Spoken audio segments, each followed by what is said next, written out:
O share Asante-Akyem Watch TV. Me din ede yawo pii na dwumadie we yato ne din se Asante-Akyem Nkɔmɔ. Asante-Akyem Nkɔmɔ. Na dwumadie yi so no yede niema esisi ebesi de yate de yehu de ekoso ewo Asante-Akyem mpɔtamu na yede ebrew ewo dwumadie yi so. We ni de edi kan kra yede dwumadie no ahyehye so na de meka ne se Asante-Akyem Watch ewo dwumadie bebre a yede ebre yahwefo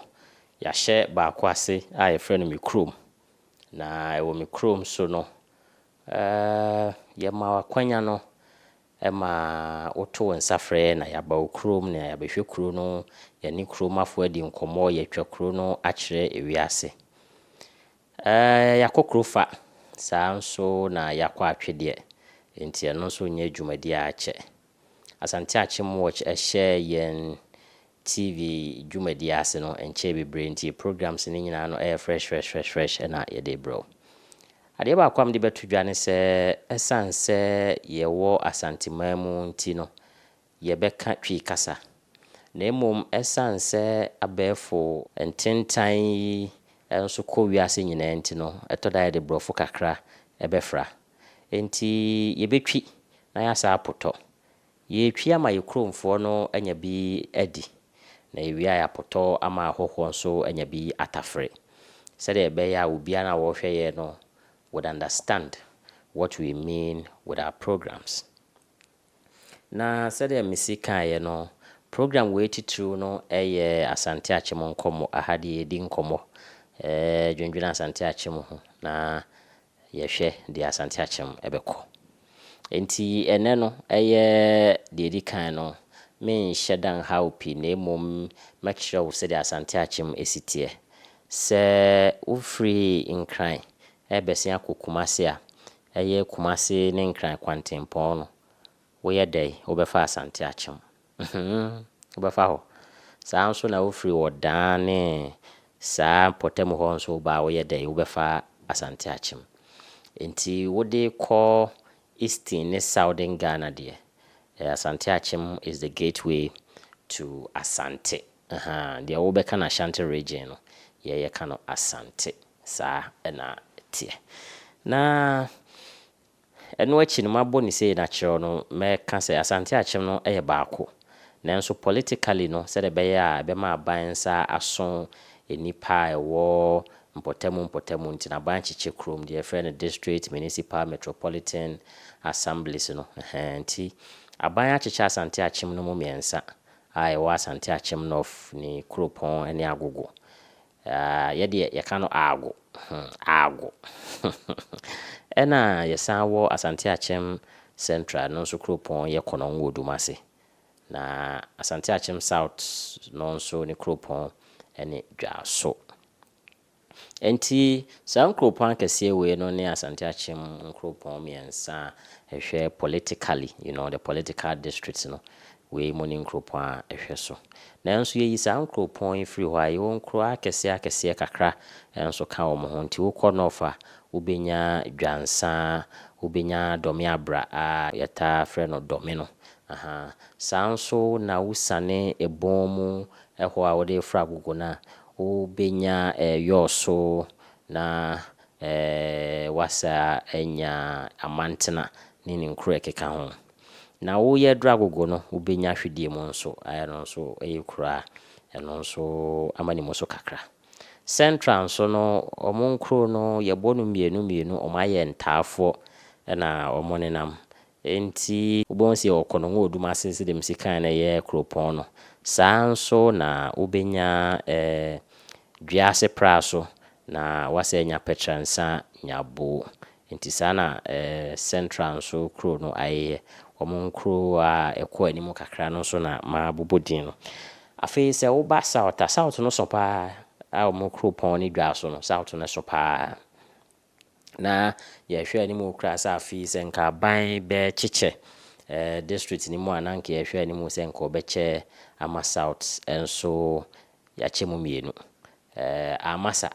enti South no hwe South no nkro na South no nkro no so akese wo mpa Ubenya obogu ba market kra de ka Asante-Akyem dwa na eso paa ne ho. Ufiri obogu nso a wobekwa koduru ne banso na wode akoduru ne fo ase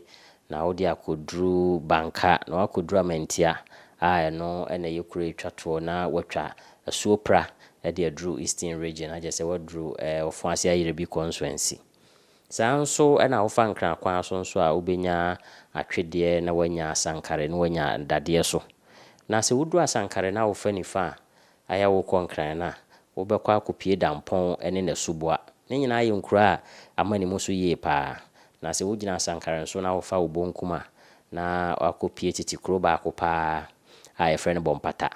Na titi no kra no na training college ewo ho a titi teacher for ho eno na ban esesa no de ye Presbyterian Senior High School bompata a ombom ho modern pay. Na ofa bompata ho na nso wotimi besi dwaso na eno no na wode ba besi dwaso no wobenya emo so wokwanum wobenya krofa wokwanum wobese nya domfe enso ewo ekwanum enti sana Asante-Akyem etie enkure a mekeka nyina nso no esa wo link roads a itimi link sa fa ha no apia ofa north no apia central ofa central no apia south ofa south no apia north ofa north no apia south ofa ha sa no so etete a efe pa me twa me ho menche mesama ba Memo akwa babie mba Asante-Akyem watch so we Asante-Akyem Nkɔmɔ medin ede yaw pi me na medi dwumadie ho chiame se de na me ne wo kana nsa na me twa me ho no na ye di Asante-Akyem Nkɔmɔ na de me de beka ho biem suku ne ho nsensem se wo ba Asante-Akyem a wo be hu se ye wo suku bebre na wa Asante-Akyem basic ne de se ye fa primary ni JSS ne de ya kamia yese kro bia na ekura bia kra na wa Asante-Akyem no ewo ni basic school kakra omo ni JSS no omo wo primary school a we primary na utimi koto aso wo JSS a eben wo wokɔ nkro no bi ma basics ne bebre agogo ne kono wo dwa so ne ofo ase bompata ne dampon ne dua ase ne ade ne basic ne bebre asori bebre na obi osom Islamic mo obi ansa na aban enso de die ne ele ne se wo kan mo nyina nso ewo ho na wokɔ ne secondary no dia Asante-Akyem no ofo no wo miensa na central no so miensa but south no de o bebre kakra it is okwa Asante-Akyem no for secondary schools e wo ho no ubenya Agogo state wa Agogo no abenya Collins senior high no enso ewo Agogo uwia abenya Oweremai senior high technical school no so ewo Dome Abra yeta ka se Dome na ufiri ho na oba central so be ma okono wo Odumase Senior High School, one of the biggest senior high schools in Ghana. Achensu ya tete and intini pani akunini course. Na ufiri hon so abenya St. Mary's Girls. Non kwani ma suku ba kwa wa Asante-Akyem St. Mary's Girls aya non so e Roman for dia aya non so e wo kono wo. Saa nso na de tosu miensa no enso eye Wesley Senior High School aya non so wo kono wo non so eye Methodist for edia. Na we mi ensanchi no ye motivate ba ko ehye dwiase ne praso ne ntem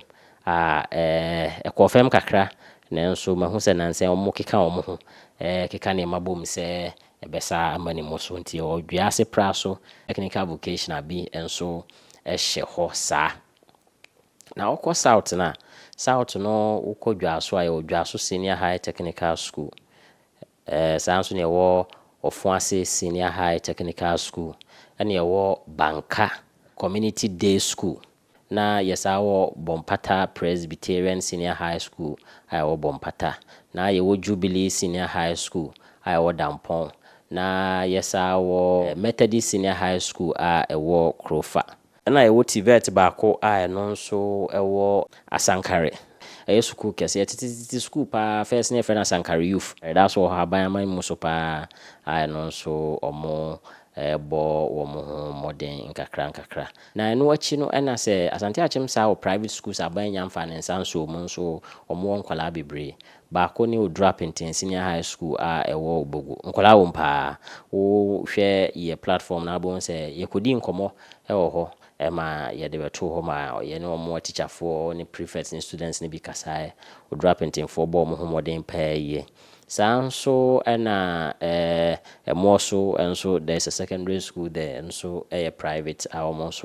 bo mo modern pay na nansanya na banso nso de ba kwa beka ho hwe banso nso at Presbyterian Senior High banso presec almost okika me fa ne se mfie mienu mu ani na ana afi mu ani na almost akika ho a almost at secondary school kika ne ho kakra nkwala kakra wo ma alcohol nso a ho enika kama ne ba secondary school nso a de obenya ewo Asante-Akyem no remedial schools there ya kame ase kro kese bia remedial school ma secondary schools no ebi nso ye no JSS blocks ni other places o mbenya nti ba bi bebre remedial schools e wo ha se wo twere wase ni na anye ya obetimi akoye remedial no ewo eho na wakotwere pass kama afi ma yenhwe tertiary school akese no mpanimfo mu no no dear Bruni because unfortunately we don't have it scattered around as I was mentioning the basics and the middle ones it's quite unfortunate agogo nkwana your colleges nkrona aka ni nyina ni bi na yempa ye ne se yebenya bi nkrona aka na nkɔmɔ kɛseɛ pa ebepi mu Asante-Akyem nkɔmɔ so a ebedi ni bebre menua ba ko beka me ho ne yɛ hyɛ ase ebedi ni bebre na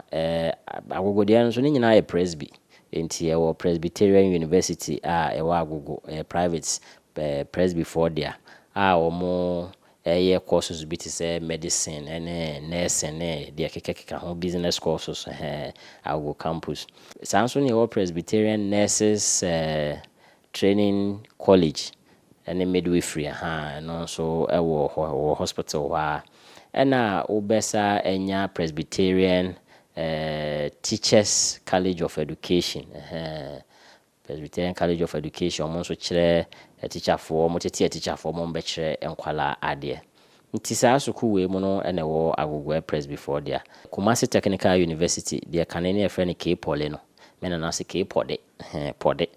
Kumasi Technical University for no abebe omo campus baako ewo Dwansa a o ma sha ase fani panti wuti Asante-Akyem na pese okọ Kumasi Technical University na bi dan ho asem ne ade nti wontimi nko Kumasi a Dwansa campus ewo ho omo wo courses omo ye nti wo behwe courses no se no bi na wo pedia na chese wakọ no ewo Dwansa still eno nso kra so sa wo Asante-Akyem North enti ehwe tertiary de nyina akodi Asante-Akyem North na eye Asante-Akyem na aka no eni tertiary bia bi me se twa me ho meba yesia Memo akwa babimba Asante-Akyem nkɔmɔ so me ho se nkɔmɔ na yɛ de huntimi kura sorry eno akopi nso anom afei mamenka ayaresabia eba ayaresabia de Asante-Akyem nkroto no ewo bia kama ye wa ayaresabia kese ba akopa ewo agogo abroni ne bi frɛ no Presbyterian Hospital agidi pa eba eni ho nsɛm de eni ai when it comes to issues of the eye, don't joke with agogo. Minim say wa wo hwe me kra wo anase wo huni pa bia ba agogo eye clinic da. Eso pa yi amanfo fra brochi kra e ba agogo be hwe o mani. Enye no nko a e ba surgery ne nyama bebre a agogo hospital no. Referral hospital enti eso na da bia nso ho busy.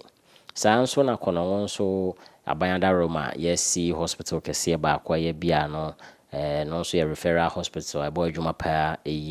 dwaso government hospital enso so referral hospital ma ne montemo ho no obia free ya obogu ni ade ba ho na oyi hospitals akese miensan yi nso a your health centers clinics asikata Asante-Akyem bebre kro bia na yakame ayese wa nya clinic nya health center obenya chips compound wo ha se yare bo na hododo na bibi ni na opese wo hwa yare sabia wo benya bi sanso na private hospitals eno so atiatese wa Asante-Akyem mienu achepa ye na agidin na ebo amanfo pa ukra health insurance kro medical ho no first class hospital wɔ kono tete hospital na abo amanfo pɛɛ omo hwɛ ni papa omo ɛwɔ kono saa nso na baako abɛka ho stewards nso ɛwɔ Yawkwe omo nso eni agro kra Yawkwe no ɛwɔ dwaso ne kono mfimfin nti Yawkwe nso stewards ɛbɔ ne ho modern pa nti ɛba private hospitals akɛseɛ mmienu a wobɛnya ɛwɔ Asante-Akyem ɛne stewards ɛne first class hospital. Osom deɛ Asante-Akyem kuro bia so bɛnya som ne bebree wokɔ Christopher som a yɛwɔ tete nsɔre no ɛyɛ SDA Roman Catholic Pentecost so Methodist Presby deɛ he na memory na asɛm amba Salvation Army Assemblies nsɔre ne nyinaa bi wobɛnya bi ɛwɔ Asante-Akyem nkuro ne nyinaa so na uwie kura wasa nya na nsen ya beba international so nso charismatic ne bebre na so wobɛnya no Asante-Akyem nkramosom so saa baabia wobɛnya nkramosom omo different types no wobɛnya ne nyinaa bi sɛ ɛyɛ Ahmedia ana sɛ ɛyɛ Alsuna ana ɛyɛ de ka ho ne nyinaa no wobɛnya bi wɔ nkuro no bebre ma afi yɛwɔ akomfo ne ya nso yenyame yabosom saa ne yɛka no yenyame nso ɛwɔ baabi bebre akomfo bebre ɛwɔ Asante-Akyem a sɛ wompɛ asɔre sɛ na kramo na wopɛ sɛ wo nso wo ne nananom ɛna edinsi ɛkanche kantama Asante-Akyem so yɛwɔ bi pa na kɛseɛ ne bi ɛwɔ Amantia wokɔ Amantia yɛwɔ bosom kɛseɛ pa ɛwɔ Amantia gidin amanfo free chi ne benche ba be hwe omo hyebre mu saa na etie